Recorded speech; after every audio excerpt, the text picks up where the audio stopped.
Hello and welcome once again to Voice of the Coast. The St. Mary Chamber of Commerce recently held its annual legislative breakfast. They do that every year after the legislative session wraps up to allow our delegation to report on what happened during the session. We're going to devote a show to each one of our three delegates. We apologize for the quality of the video. It's not very good, but that had to do with the way the room was set up. Let's hear from State Representative Beryl Amedee, a representative in St. Mary Parish east of Berwick Bay. The budget, as the governor proposed it, included $93.5 million for the LA Gator program, and let me look. I'm going through some highlights here. $5.9 million in DCFS for overtime for frontline child welfare workers, and this should help us to not see so many of those terrible headlines we've seen over the past few years. The Appropriations Committee added $199.5 million for a teacher stipend, because it was not included in the budget as it was originally proposed by the governor. Now, in order to do that, we had to reduce some other things. One thing we did was we removed $30 million in high dosage tutoring, and we reduced personnel services by $20 million. The Senate restored those later. We also funded some other initiatives like $7 million to DCFS for domestic violence shelters and $2.9 million to the Department of Health for an additional 750 community choice waivers, and those waivers are to enable people to sort of age in place so that people don't resort to institutionalization any sooner than they have to.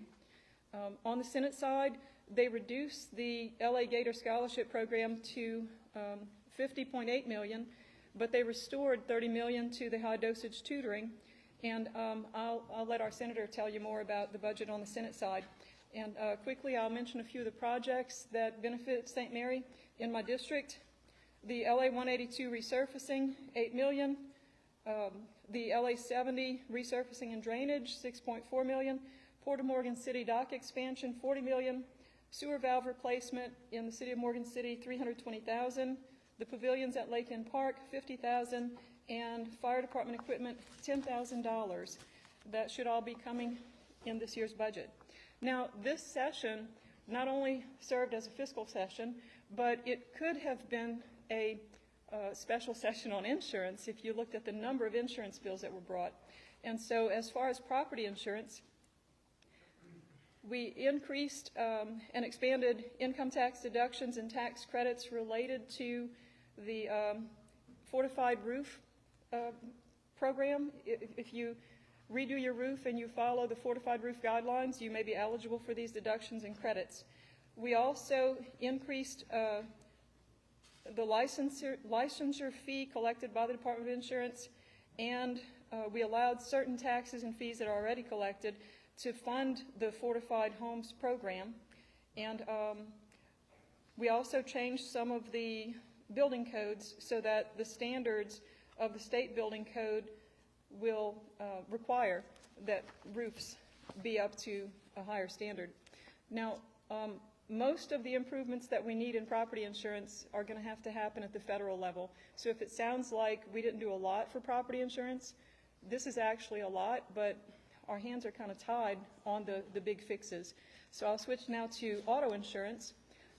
I believe that several bills that were passed should affect our auto insurance rates. And that's good for individuals, but it's also great for businesses who have fleets of vehicles. One bill provides modified comparative fault. This means that if the person, the plaintiff, if they were 51% or more at fault in the accident, they recover nothing. This means you can't go out and cause an accident so that you can benefit yourself. That actually goes on. Another bill increased the no recovery threshold for uninsured drivers who are involved in accidents. Another bill prohibits unauthorized aliens from receiving general damages and past and future wages in lawsuits arising from car accidents. And another one eliminates a presumption that an illness, an injury, or condition was actually caused by an accident just because the plaintiff has no previous history. One more allows judges and juries to see evidence of both the billed and the paid amounts of the medical bills related to an accident. And one specifically for commercial, it provides a premium discount for commercial motor vehicles with dashboard cameras and telematic systems. And this is all to try and prevent the frivolous lawsuits and the accidents that are caused on purpose by unscrupulous people. And in the last minute, I'll let you know, one of the bills that I carried that was one of my favorites was one that protects churches. It protects our religious freedom. We already had the Religious Freedom Restoration Act, a state version, in place for years now. But the bill that I just got passed, it would further safeguard faith communities.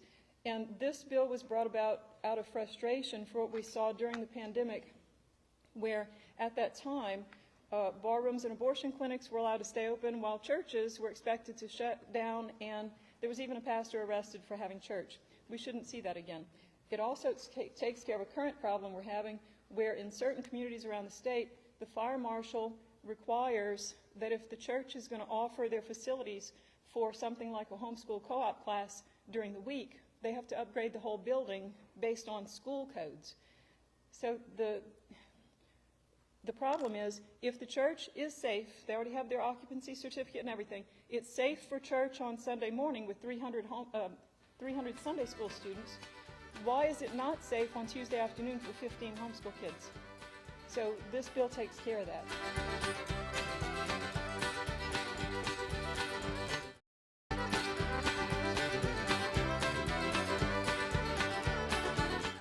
Welcome back to Voice of the Coast. We're hearing from State Representative Beryl Amedee during the recent Chamber of Commerce legislative breakfast.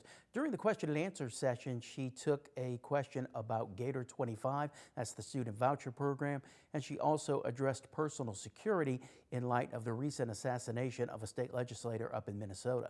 The Gator program originally was funded at $93 million for this year in the governor's budget, and it remained that way in the House, and once it got to the Senate, it was reduced to 43.9 million.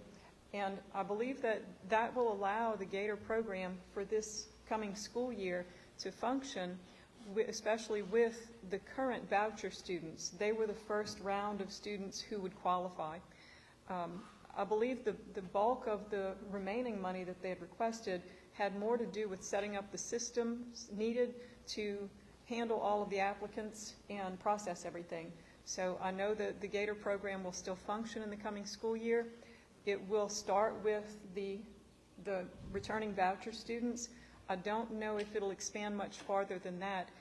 And honestly, I'm not sure if it was supposed to, because it was a phase-in program, and the intent always was to begin with the existing voucher students. So I expect that in the following school year and the one after that, it will expand more as more funding is available. I sit on the Education Committee, and I have since I got to the House, and it's the only committee that I have been part of that has to sometimes wait for security before they'll allow us to leave the room. And I believe it's because what we're dealing with in the Education Committee are children, our most precious resource. And so sometimes the conversations get heated, sometimes the topics are rough.